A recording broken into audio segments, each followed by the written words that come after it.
Okay, so someone asked me if I could do a fiberglassing tutorial, basically, what sort of things I normally do, how it works.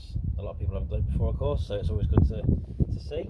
So I thought I'd run you through a few things, what you should and shouldn't do, some of which things I do, what you shouldn't do, but there you go, it's one of those things. Anyway, so basically the general gist is, first things first, get everything ready that you need to use, because once you've got resin on your hands and stuff like that, you really don't want to be moving around too much because you'll get sticky fingers everywhere and all sorts of things. So basically I'll try and get things to the camera, just an old metal tin, ideally metal or very good plastic. That's an old filler tub that I use, obviously get plenty of them lying around. I'll use that to mix up the resin and the activator. You've got your brushes. I'm only going to use one here because it's 700 million degrees, so it's going to go off really quick. It's going to set really fast, so I'm only going to use one of these brushes, but you get different sizes. Big brushes for sort of big areas, which is what I'll be using here. In fact, I might have used a medium one for this just because I like the big brushes. I'll use that for a better event next time. Get rid of some of that. Small brushes for getting into like little corners, this sort of thing, and then obviously various in-betweens, or bigger ones if you really want to. So yeah, first things first, we've got the activator here, which I was saying earlier on, the resin and the activator going together. That's just some general purpose activator, it's lasts ages. You can measure it out, but to be honest, as long as when you've done this a few times, you tend to realise you can just put a little bit in and it's fine. I've also got resin, I don't know if you can see it, it's over the top end there, it'll come over here in a minute, which it's in the sun currently. You really don't want to do that, you want to sort of leave it in a shady place or somewhere cool. Basically because it can set fire. It's very flammable, so I'm not going to leave it there very long. Obviously it does take a while to set fire, but you know, it's one of them. I've got some gloves. These have been used yesterday, so you can see how mucky they get. But as long as you've got a decent pair of gloves and you've sort of de-fiberglassed them, if that makes sense, so they can still flex, that's fine. Get rid of all the stuff on the edge of those, so it doesn't go in with your mix. There you go. Right, the matting side of things. Okay, I've done some sheets over here, all made up already, which is basically going to go on here. That'll provide strength to all this panel, all these little hairline cracks, all these joins, all these extras. These are all going to be nice and smooth on this bonnet panel, so that'll be good. I think it should hold these in place as well, these brackets, and just gives it a bit more strength. But I've also cut out a load of material from here. All this is sort of gone, so luckily it's going to cover all this stuff because I've actually put a bit of it. I actually went too far in the trimming of it, so to speak, and went through the bonnet. Doesn't matter though, it's going to have 2 layers of fiberglass. I'll just put a bit of filler over the top on the top of there. That'll be perfect, not a problem. I was going to say about this. So some people like to cut the mat. Some people like to sort of tear it off a little bit. I tend to, well, you can use either really. If you want like a hard edge, obviously you can see where it's cut there, that side. If you want a hard edge, say along here, you'd use the hard edge. Apologies for the van in the background. And that'll basically go right up to the edge. Then when the resin goes on it, it'll go against this side there. It just saves you having to trim it later on. But to be honest, I prefer to use that sort of side, sort of like the torn sort of version. I tend to think that the fibres interlock better.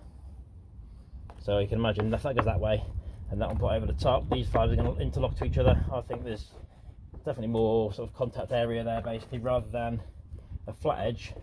It sort of gives you almost like a raise.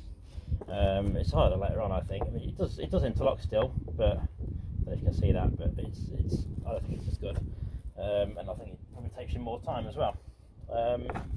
Right, so here we go. So what I'll do, I'll stick some resin in the pot, and then you'll see what the sort of mixtures are like. I'm not going to put too much in, basically because, as I say, it's going to go off really quick. It was yesterday, it's hotter today, so it's going to go off really fast. Okay, here we are. So put just enough in that you can use, basically, because as soon as it goes set, basically it's no good for anyone. So let's put that in there. Keep this out of the sun for now. Okay, there's your resin, just enough just to get the matting wet, basically.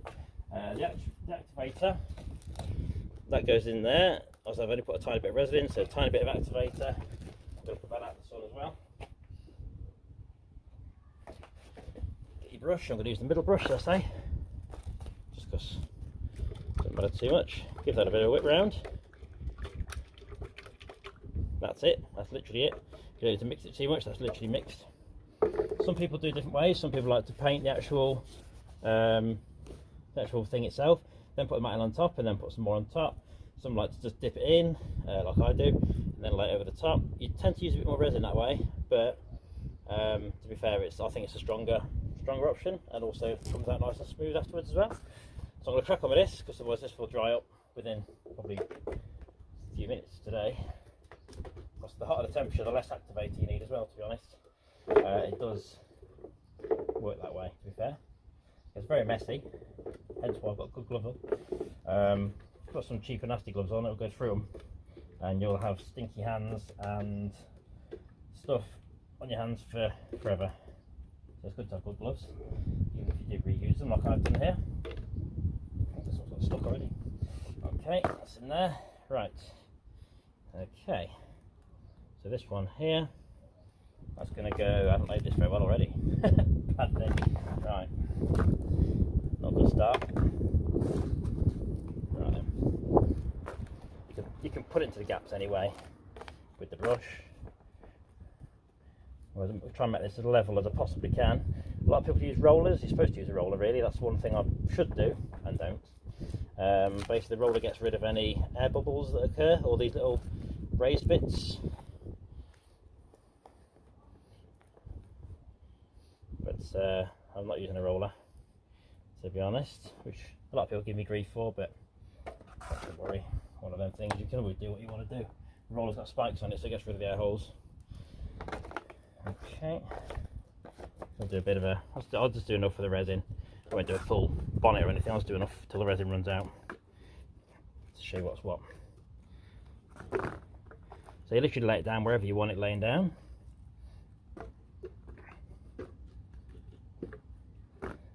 Okay, these aren't the best gloves in the world actually, as it turns out.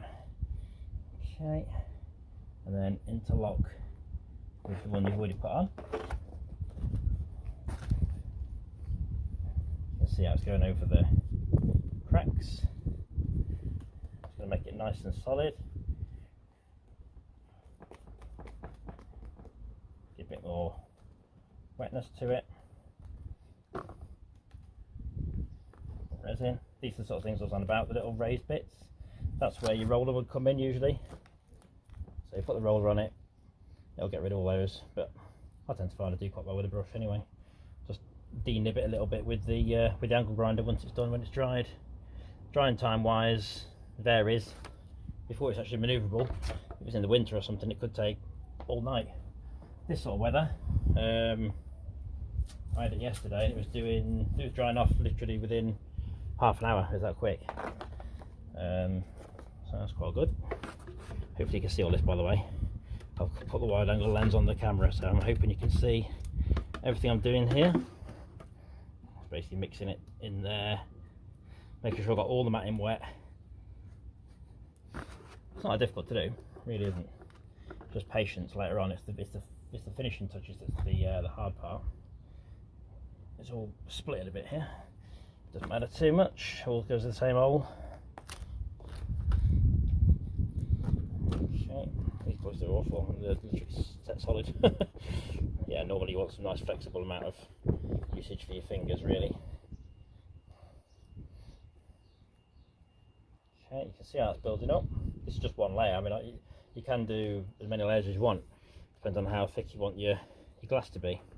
I tend to say around about, I don't know, between 2 and 4 layers, depending on what you're doing, is enough. Plus obviously you've got the filler on top once you get into that side of things. Plus you've got the resin to hold it together. So it's going to be pretty solid. Comes out quite nice. Okay. Oh, Jesus. We're a mare here, aren't we, really? Let's be honest. Where should I put this? Put in the hole over there where it was. The hole was. I don't know if you can see this over there. This is where the hole, where I went too far on the cutting side of things is. It's actually starting to set already. It's very quick today. I was outside as well yesterday. I was inside, doing more inside.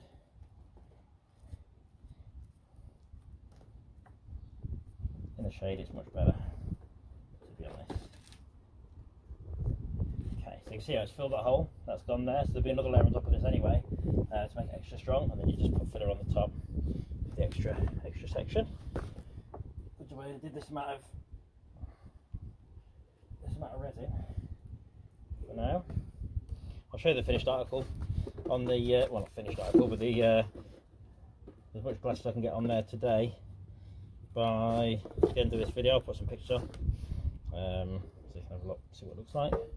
Because we'll be putting a little bit more on, I think, than this. I don't know, actually I might save it because I'm running out of matting, so I might do the bit I've got to do inside the car. It's getting on better now, it's much more like it, it's not splitting or anything. Even if it does split, it doesn't matter, it doesn't make any difference. It's all goes down the same anyway, literally the same. As long as you can get it as flat as you can, you're alright. All the fibres in there, all the fibres in there, matting together. We've got enough for one more piece, just about. Last piece, I tend to always dip in the pot, use the resin, dab it in, which means you can soak it all up, save wasting any, because it's not the cheapest stuff in the world, to be honest. That gallon, that 25 kilo, sorry, I think it's 20 or 25 kilo drum there is around about 125 quid with all the material to go with it.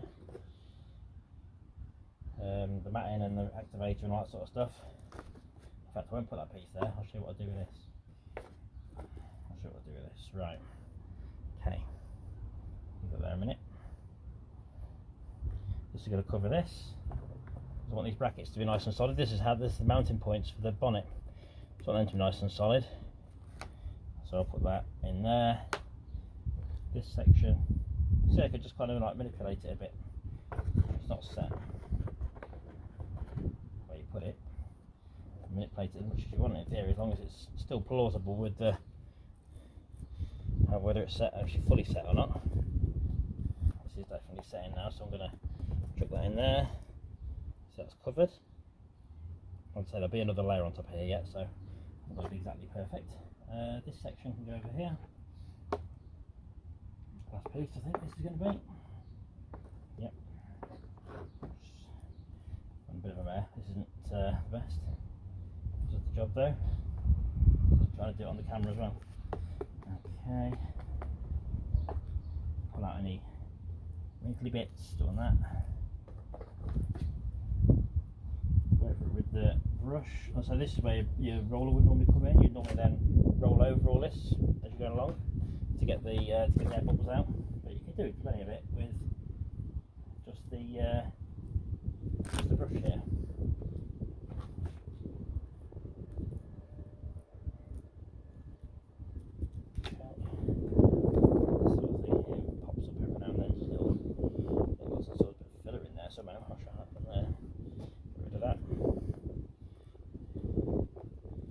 That's basically the way fibreglassing works. So you put that on there, that's now going to take a little while to dry before you can actually work on it. Obviously I've got to put more matting on anyway yet. I've got to, I don't know if you saw this before, but I've basically taken a lot of the material out of here. This was all sort of raised, that was raised where I've made it all, and then that went down there and that was raised. That's all going to be nice and flat now, because obviously when the bonnet's up, this is basically the small bonnet piece that raises up on the actuator things. So this has got to look nice and smooth underneath and tidy, so that's why I'm doing this. Yeah, so basically I'll get onto this, finish it all off, fill it, obviously eventually, it won't be just yet, that'll be probably later on next week.